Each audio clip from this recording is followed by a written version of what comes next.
on the top side, but we wouldn't expect him to be playing something like the Sylas. Fizz being hovered, not going to be locked in just yet. 7 seconds to go. The Pony may be heading towards the top side of the map, and it's locked in. Khan will be galloping his way to the top lane. So this is an interesting matchup. I haven't seen it in pro play. Hecarim versus Sylas top, which is what we think we're going to see. The Ignite in this lane is going to actually take away some of Sylas's lane presence. Because remember, Sylas wants to spam all his spells aggressively and go forward. They're flexing with your hearts right now. It's Lehen, so you're never quite sure, but we think we know what's going on. I've heard murmurs of Sylas support being able to just go after smile shot. on your face 8 right seconds now? to go. I'm not quite sure, but this could be a Pantheon top lane. 3 seconds remaining. It might be. Okay. No, of course not. All right. That being said, it was very exciting. I was ready to believe. But I'm really happy that we're going to see the Taliyah Pantheon bottom lane in the LCK without BBQ having to even promote. And we get LS Exactly. front row to tell us all about it. It's just perfect. I get to break it all down for Hold you. that soundbite. We're going to need it in about a minute and a half or so. Exactly. We'll see whether this is going to be what pushes Griffin over the line. A spicy bottom lane has been picked up, but now the Sylas versus the Hecarim will be the top lane matchup. Sword versus Khan, very close friends. I think Hecarim could actually really work in this matchup because you can't just ignore and push the wave against Ignite Hecarim, who's going to twirl like a helicopter and try to do something different. The jungle matchup is probably the most standard of everything going on, but Chovy Zakali being last pick on blue side and still available, that is pretty bold. He is still undefeated on this in pro play. Yeah, and he said it earlier, he's not afraid of anyone. Akali is a champion that some people do think has a lot of vulnerability and weaknesses, but when you pilot it really well and get out of the early laning phase, Akali can still be really scary. Yep, she certainly can. We'll have to see how this all goes because this is an unorthodox team composition. This is, of course, Griffin. They're very happy to do it, but SKT, it's only a little pony on the top side of the map that's really changing things up from what SKT have been playing this entire split long. Ladies and gentlemen, you can feel it. Game number 1 is right around the corner. Griffin on our blue side, SKT on the red. Your champions have been locked in. Don't you judge me for my mistakes. Take enough my chance I can take.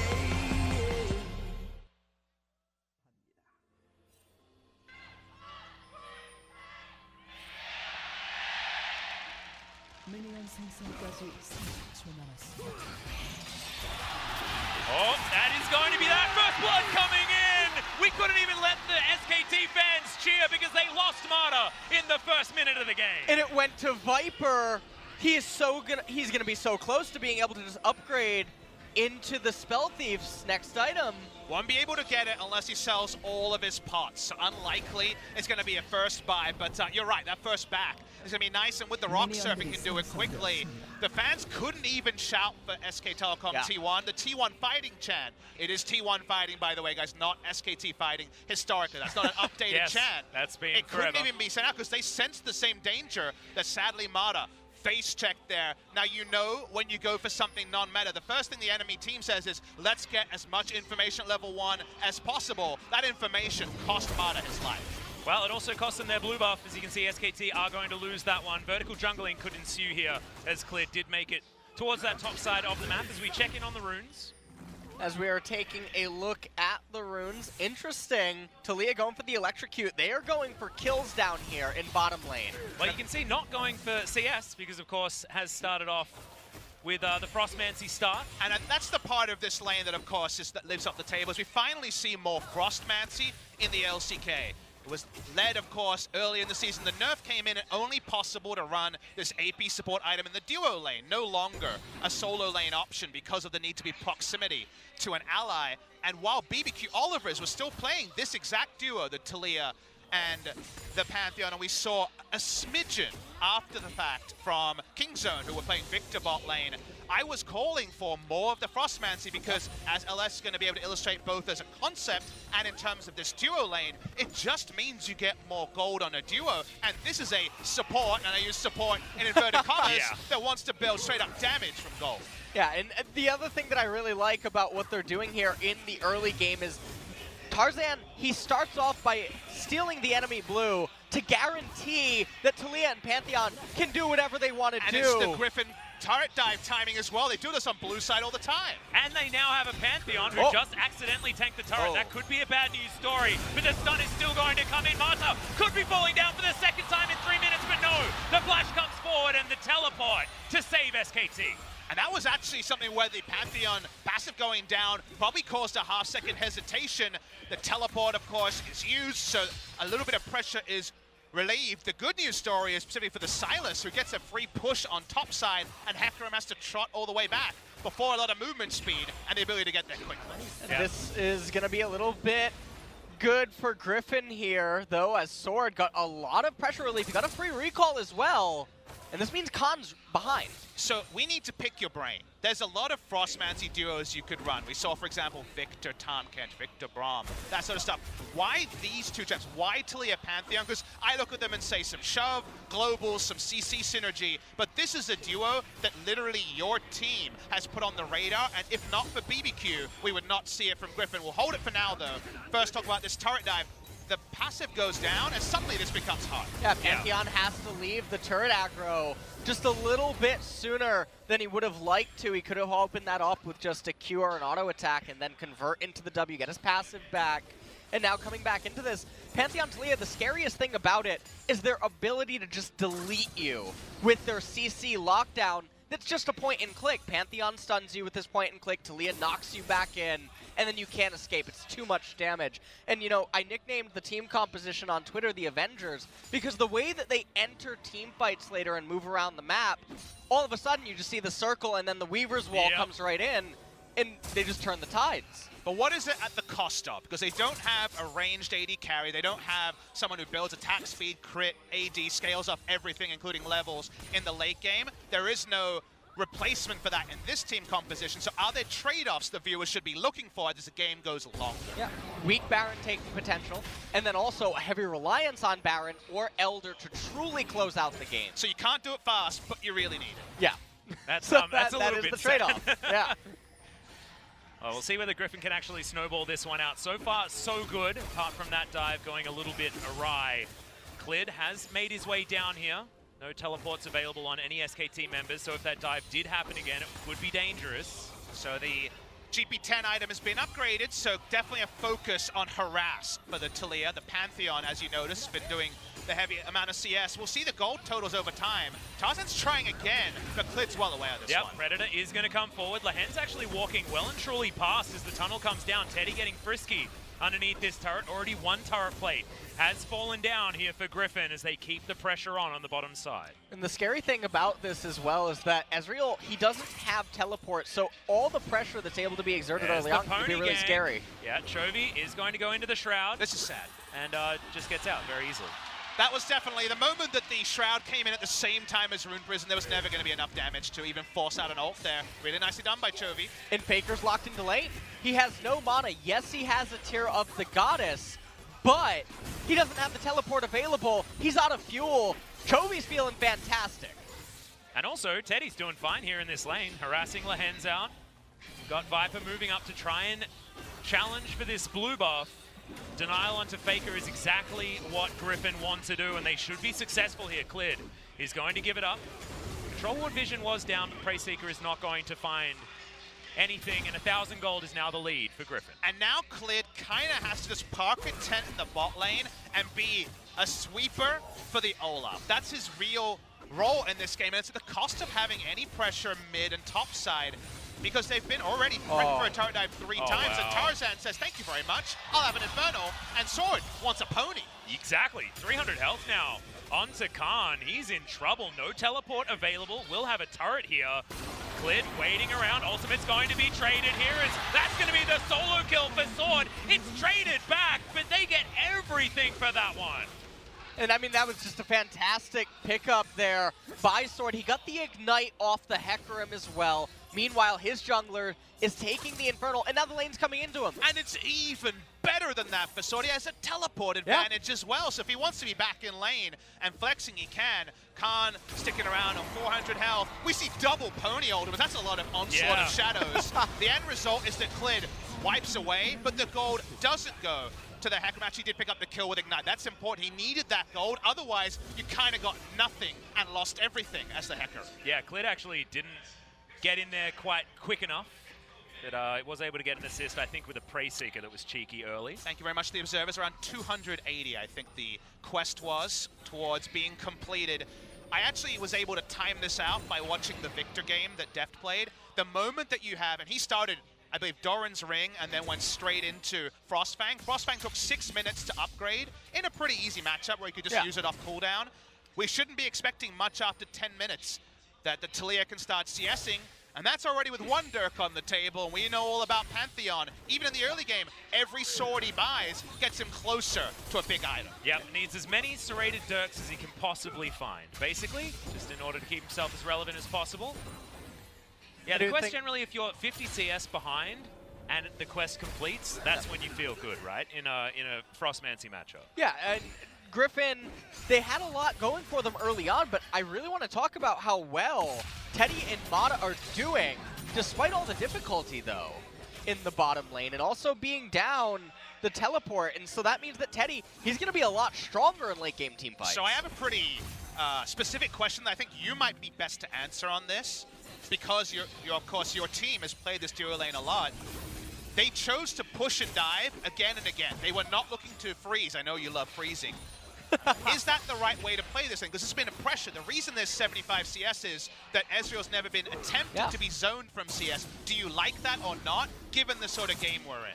I like what they tried to do early on, but then I think after the second failed attempt, that's when you have to start trying to bring it back in. Because look, they're getting no plate damage. They're playing ping pong with Ezreal in bottom lane, and that's not what this duo wants to do. The alternative is that you're always in flash W into E range from the Taliyah. In a long lane. Pantheon can't be dodged. He can flash W with a target engage. Then Taliyah doesn't even hit a skill shot. He'll be able to hit it. So the freeze option is there, given that Braum is kind of just wishing the laning phase would end. We didn't see that. The cost is, though, that with lanes pushing, the benefit is you can roam, and there could be a lot of people top. Well, we're going to get the dive bomb coming in. Lehens does jump, but Khan has a bit of a speed up, and he just canters away, and everything's fine. Onslaught of Shadows was back up as well, so that felt like a really low percentage play, but it is a high percentage play to outnumber on the top side and get Rift Herald. Yeah, Shelly available in still a few minutes on those turret plates. Speaking of which, SKT going to get a few down here as Sword turns up. Glacial Fissure will be available. And one of the things that I really like that they're doing is they're lane swapping 2 minutes prior to the Dragon, utilizing having all the numbers on the left-hand side of the map. They get the Herald, and then they should, in theory, be able to swap back and get that Infernal Drake, convert it with Herald in the place. And it might even be the Bazinga, because you can also put it down and maybe get a free Infernal while people have to defend the Rift Herald charge. There's a potential for a 1-2-3 here that blows open the gold, and we kind of want Griffin to keep this a high-tempo game with their lack of a ranged AD carry and the fact that Ezreal's been farming. I feel like if you're not freezing, you got to go all in on the aggression, and this seems to fit the bill. Yep, that certainly is that. It's going to be first turret going down, and SKT run out of minions on the bottom side, so that tempo that Griffin do have the advantage in is going to be even higher. Now in a turret, under fire, Shelly's going to be able to tank this one up. Already half health, Demolish procs coming in, and 3 members of Griffin will easily rip this turret apart. And what's a Hecarim going to do? He can't even walk up to the minion wave to Q it. Khan watches on in horror. Well, at the Sword's same having time, the opposite he hasn't even problem. lost the turret. Sword's holding it, Everything's fine for this guy. This is fantastic right now for Griffin. The Infernal's in their favor. They get the top tier 2 economic turret. Shelly, I don't know if she just got one more charge, but now they're going to have priority in tempo leading into the second Infernal Dragon with the kill composition. And I'm so happy that they didn't listen to LS's brain and freeze. No freezing allowed. Because you know what Papa Smithy likes? Aggressive League of Legends. I've been saying it and shouting it. I like to see the IG plays. Into the I like to see G2 because there's so much gold in the early game that disappears at 14 minutes. If you don't pick up the turret plates, sorry, that gold is lost to time. And right now, Griffin is not going to push on to the full 15, but they're going to look to get as many turret plates as possible and double Inferno. So we got the early, we got the late, we got the cake, we ate it too, we blogged about it. Everything's coming together for the side of Griffin. Yep, and you got heaps of revenue from the ads on your blog. Oh man, everything's coming up. Griffin in this particular series. Can they actually lock down the Infernal Drake is our next question. Like you were talking about, should have been able to get a reset and get themselves over there. But SKT weren't even able to get one turret. So they can just theoretically go back into a laning phase now where a horse has nowhere he can safely be. And this strategy, the fact that it's against Ezreal, who's pushing outside of level 1, is quite weak. Is it wrong that I'm sitting here and once again remembering a Jungle Heimerdinger game? Because this is a strategy, Frostmancy in general, people don't like because it kind of breaks the game. All the AP support bot lane players like, you're ruining my item. Like, I might not be able to use this the way I like to use it because it's an exploit of something in the game, but it's there for everyone to use. No one in Korea, especially, apart from BBQ Olivers, have been making these plays, and now Griffin have just more gold and the potential with the quest soon to be cashed in for even more gold. Then really, it shouldn't be 24,000 gold in the game at 13 minutes, but here we are. Griffin are really pushing the boundaries of the current meta. And Griffin are really looking like they want to just get this Infernal Drake. And I want to point out something interesting about Sylas. Okay, Carly's on a back timing here, so we'll hold on to that. He has teleport too. SKT, they should be able to burst this one down. It is taken by Clid very close as Tarzan tries to launch forward. Realm Warp gets SKT out of there, but have they gone far enough? The man drop comes forward, doesn't do too much. Onslaught of Shadows into the back line as Sword gets himself into his Zhonya's. Can he escape? The answer is yes. The dash comes back up and now Viper is here to give him some cover fire. Griffin, they make it out, but SKT, they don't lose anyone. And great timing to talk about the zone. It's because we got an engaged Sylas. He just wants to get in the back line and be a pseudo tank. He's got no Alistair ult to steal. He's just about contesting backline and forcing fights that look unlikely given the fact that outside that the engage isn't so strong. Yeah, and Griffin right there, you saw that they wanted to take that team fight. They used Sylas's teleport. The Pantheon ult wasn't quite in range, and so the engage was a little bit wonky. SK Telecom managed to get away on Scathe, almost got turned on, but not quite. They find themselves with an Infernal, and another one's coming up next. And I'm gonna actually accentuate your flame. I feel like this Pantheon's ulting like a support player and not like a carry. You gotta ult under the turret, you gotta give them no escape. Two ults like in a row. I've been a little bit too defensive. 60 health on the Infernal. Almost a completion here, but it's two almost in a row against a team who's looking to scale, and they don't actually gain anything through all of these buttons being pressed. Yeah, this is the second time now he's ulted where they were rather than where they'll be. And so how much experience does it really have on the Pantheon? You have to wonder, seeing these ultimates, what's going to happen later on in the game, because the ultimates are going to become really important. And I love that you bring that up, because how many games can you scrim with this before you scrimmed it too much and you've overexposed it? Yeah. People aren't supposed to talk, but everyone is human. Things get out. You have to be very specific about how often and how you prep. We heard the listen-in with Double Lift and Core JJ talking about how they hadn't played the trio of champions that got them over the line, the Sona, Taric, X, over the line, more than just 1 or 2 scrims. And that's the reality is, there's a chance he has less than 9 scrim games on Pantheon support, let alone anything more. That being said, Pantheon isn't necessarily the most difficult champion to play. Hey, for a support player, it's quite different. He has to CS. Oh, that's true. He does get an easy CSing thing, kind of like Zed, with the fact that he has to execute, so you can even be a support player. There you go, support players. Role swap to Pantheon top, not so bad. He has played solo queue though. He knows what Pantheon's supposed to do. But you can't show the Pantheon really either, right? Just like I looked for Sona Taric, no one dared to play that in solo queue. That's true. Because you'd have to be duoing as well the entire time, as True Shot Barrage narrowly avoided there by the Griffin players. Do you know the only people that played Sona Taric in solo queue? Who? Deft and Tushin. There you go. He gave up on that real quick, though. So maybe not the best of experiences from teammates here as... We got a Realm Warp. It's going to come forward. Sword stole it, though. He's going to use it to try and get out, but Clid is there to pick him up.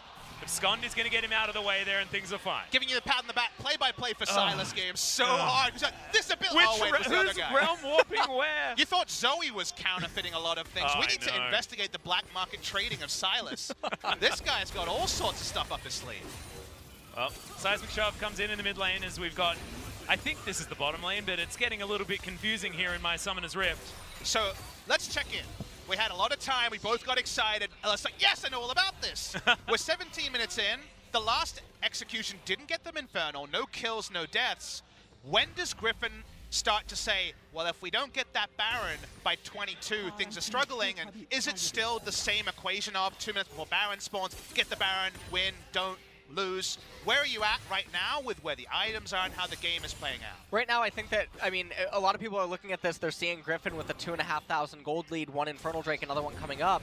I'm looking at it like Griffin is in a do-or-die situation right now, because I think if this game goes another 9-10 minutes, it's become so hard for SK Telecom Are there item lose. Purchases that we're looking for And here? upgrades. Because is there anything in particular? What is the break point where you're like, oh, that's done? Like, I understand you want to see just in general 2-3 item builds on more people, but is it the front line? Is it the back line? Who needs the items to start winning against this team? The Talia and the Akali are going to be the main focal points because the Olaf building the Redemption with the Cinder Hulk, he's not going to deal a lot of damage. Pantheon having to build and purchase so many control wards isn't going to get to the Duskblade of Drakthar until way later in the game. So it's very easy. Look at the amount of magic resistance on the side of SK Telecom. How does Talia and Akali deal damage? And the Sylas especially, when he went for such a utility build, this game is heavily favoring SKT right now. It almost feels like this might be all about it. If the Infernal fight here is a bloody one,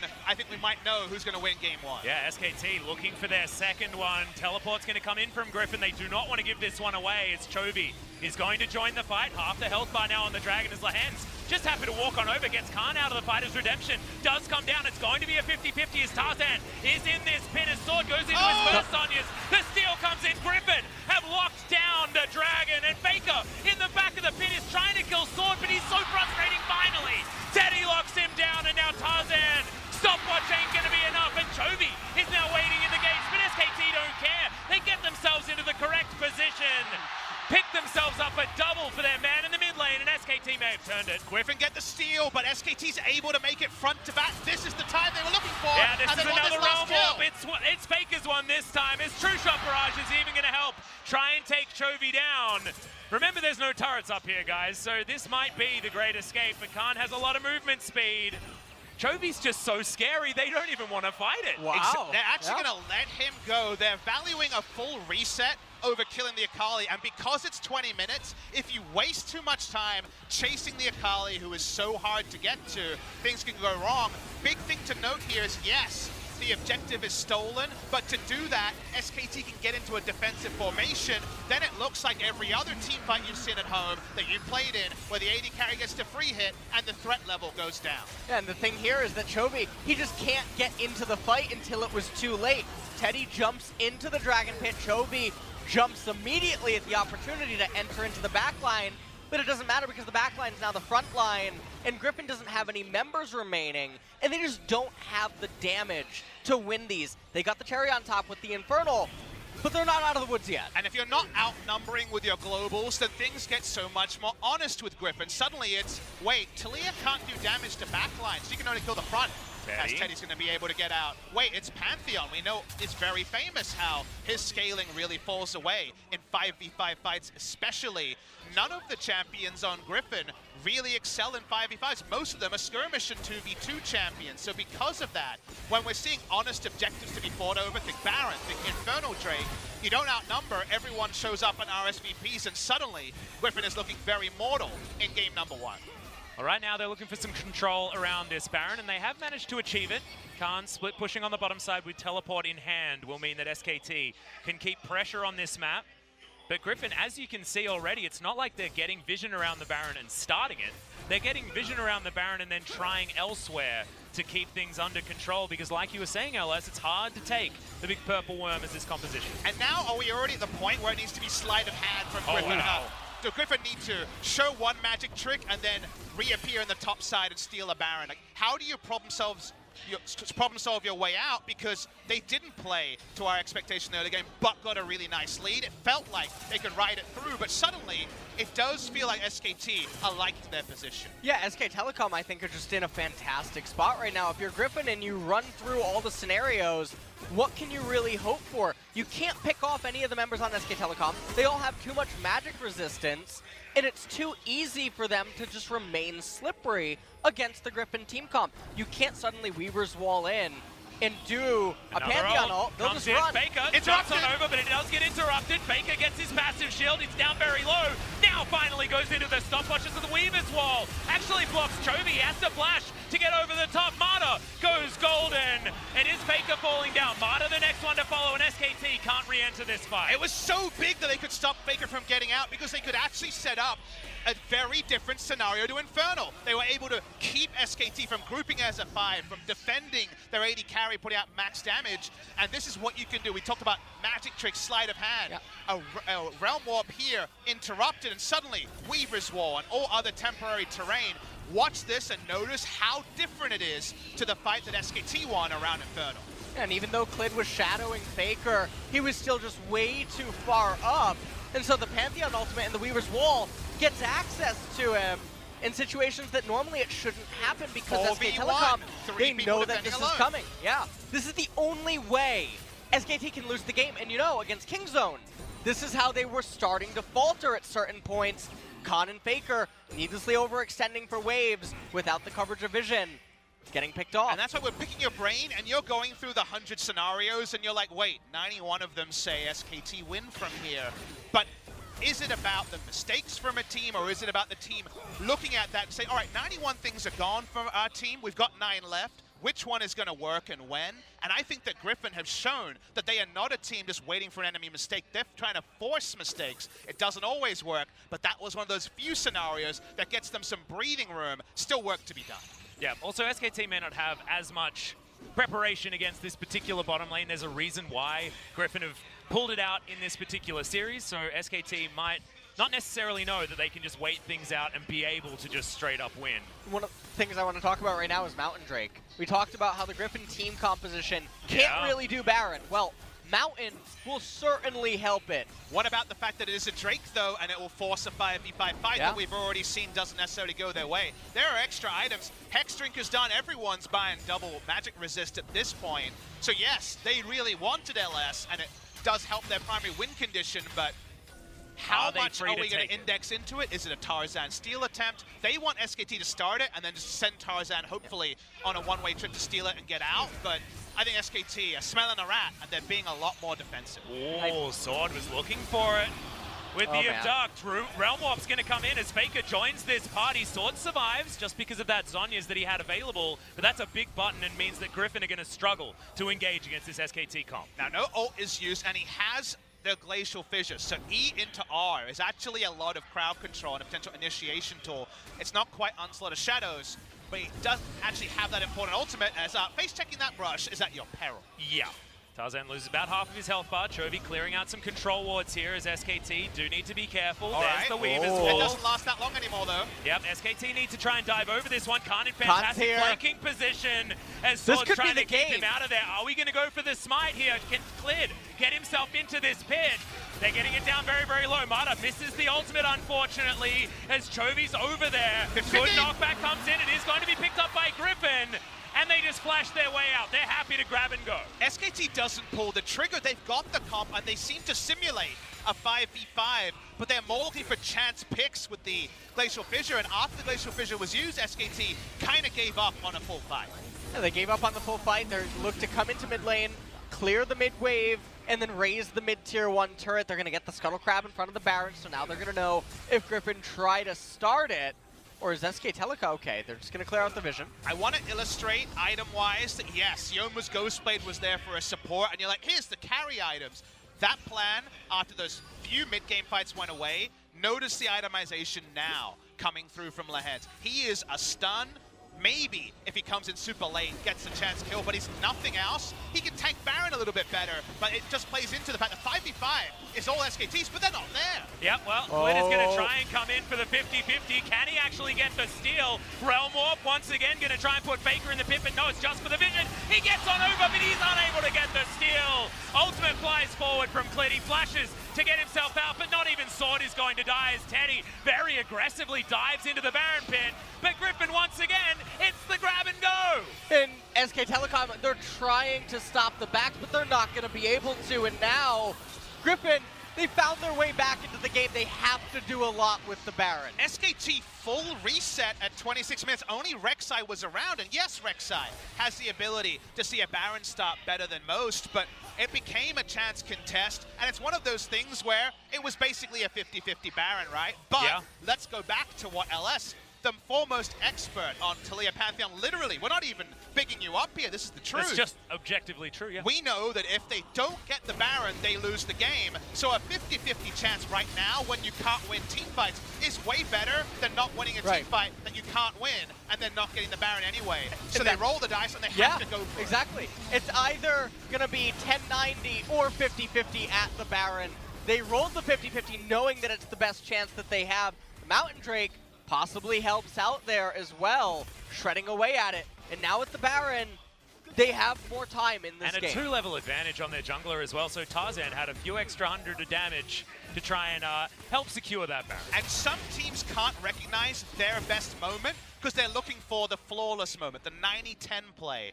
This was a 55-45 play, a 60-40, maybe just an honest to God 50-50.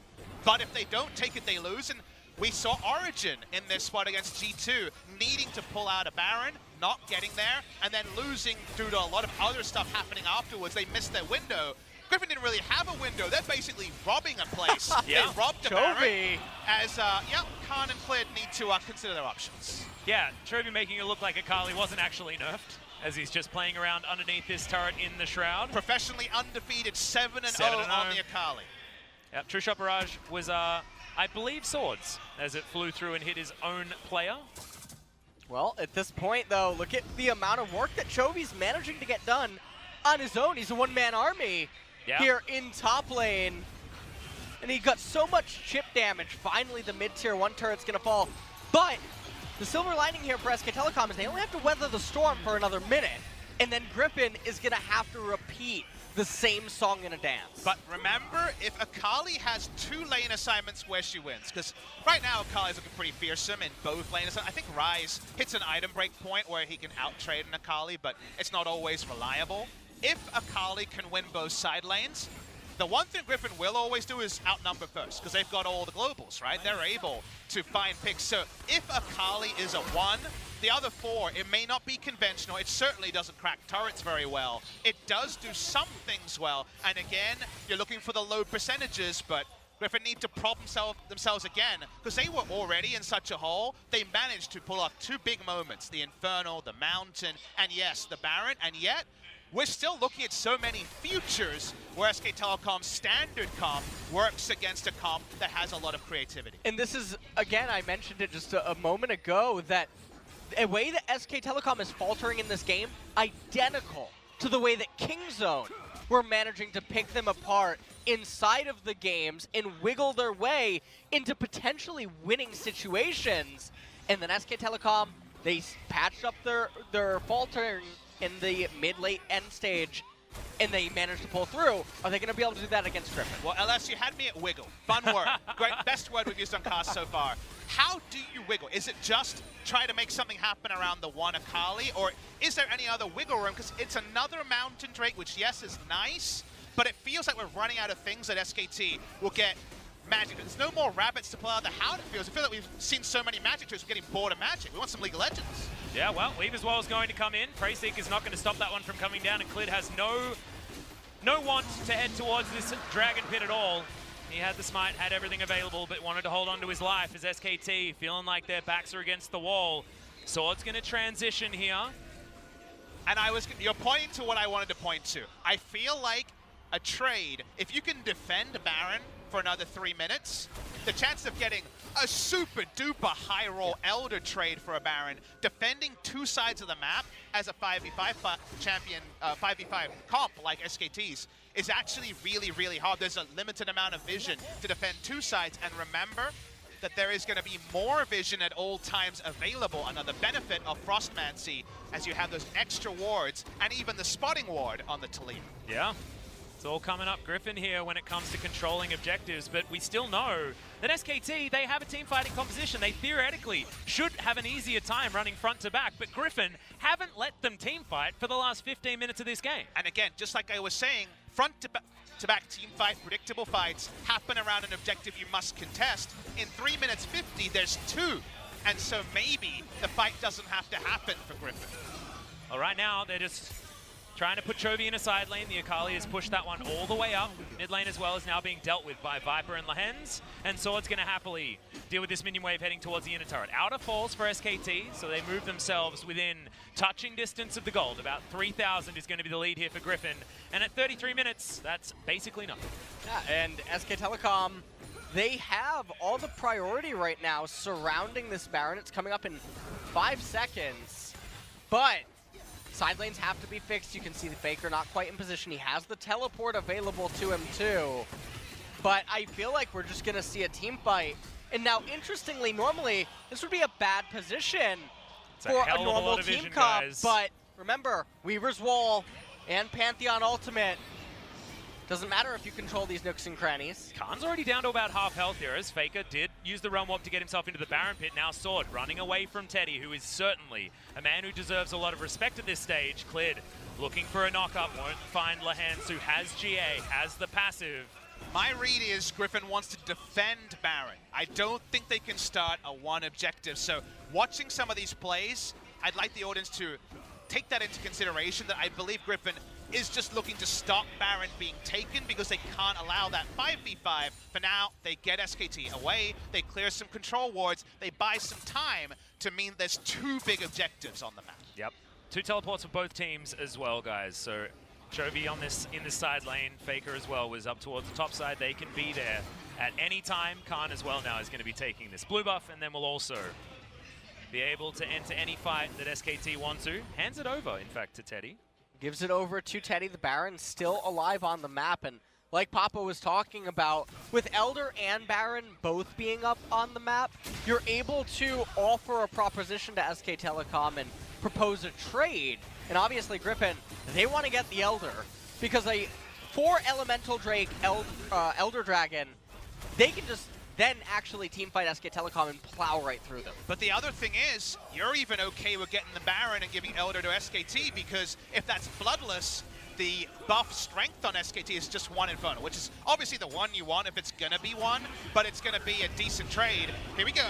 Yep, staying over the side of the wall. Mata does break it though, and there's the knockup. Mata finds it this time. Lehens down to the GA teleport from Griffin as Chovy's finally found the back line. But you can see it's Griffin trying to hold this one up. Khan goes golden, gets the ultimate off, and SKT, they found the team fight they wanted, and they should be able to find the Baron a minute before the Elder. They punch the Magician in the face and say, we're fighting now, and the Boxer is going to be the one that profits. The minion wave, though, is being proxied. The game will not end here, but that is the sort of fight Griffin can't afford to let happen. And Griffin now, I mean, they're going to have to do the smoke and mirrors to come back into the game. SKT, they're going to pick up the Baron. This is going to convert into Elder. How does Griffin come back now at this point? It was so sneaky. It was such a ninja maneuver. For the last 20 minutes of this game, Griffin has been avoiding SKT at every turn. Finally, SKT managed to get a bite into them. And it feels like now it's so much more difficult for Griffin to repeat. Defending Baron is all about posturing, and we know they have no ace up their sleeve. They cannot win front-to-back 5v5 team fights. Teddy is able to just free hit while Khan gets an amazing flank here. The timing on the onslaught shots after the stopwatch is genius, because if he had ulted earlier, his teammates wouldn't have been in position to actually pick up the kills. They would have gotten less deaths on the side of Griffin. Now they've got the Baron and they say, Griffin, fight us for the Elder, otherwise you ain't getting it. Well, Viper does manage to get the Rift Scuttler here, so is going to have permanent vision, or irremovable vision, for the next little while. And well, right now this is really big for them, because Griffin, they know this is ultimately going to come down to a 50-50 on the Elder. If they get it, there's 2 questions. At what cost does Tarzan just end up dying for it? But are they still in a position to turn with the Elemental Drakes, bolstering all of their damage? There's just no way to get it without significant costs, and right now it's going to be the cost of an inhibitor and maybe more if Akali want to try to solo it. Not seeing that, but Griffin say, well, we didn't pick for this, we didn't comp for this. You can have your inhibitor, but can Griffin do anything? Yeah, feels like it's already been done, Papa Smithy. Teddy does so much damage. That inhibitor did not last very long at all. First one does fall. not going to push any further forward. As SKT wait for another minion wave, not actually moving into any other side lanes where inner turrets are still available. They're looking for a round warp, maybe. Potentially. Finally, with a gold lead, I believe almost for the first time here for SKT, as half the health bar of Viper goes missing. Round warp into the outer pit. They've been able to defend this one. They know that Griffin is in their base. They've got a guard horse Tarzan? here as well, Papa. Teleport going to come in as No Lahens flash. gets into position. Chovy inside the pit. The ultimate comes down from Lahens' Viper. Has to go golden and steal as the Pantheon man drops his way into a 4-stack Elder Drake. SKT is still going to be able to grab the kills. Taddy finds even more. It was a heroic steal, but I just don't think it's heroic enough because SKT have routed Griffin and there's only a Chovy that remains. Chovy's going to try to buy time. He can't do it. What did you get? Elder Dragon. What did it cost? Everything. SK Telecom T1. I think this ends it right now. Exactly. Chovy is going to have to try and go back and do something very impressive, but the stop of the back, and SKT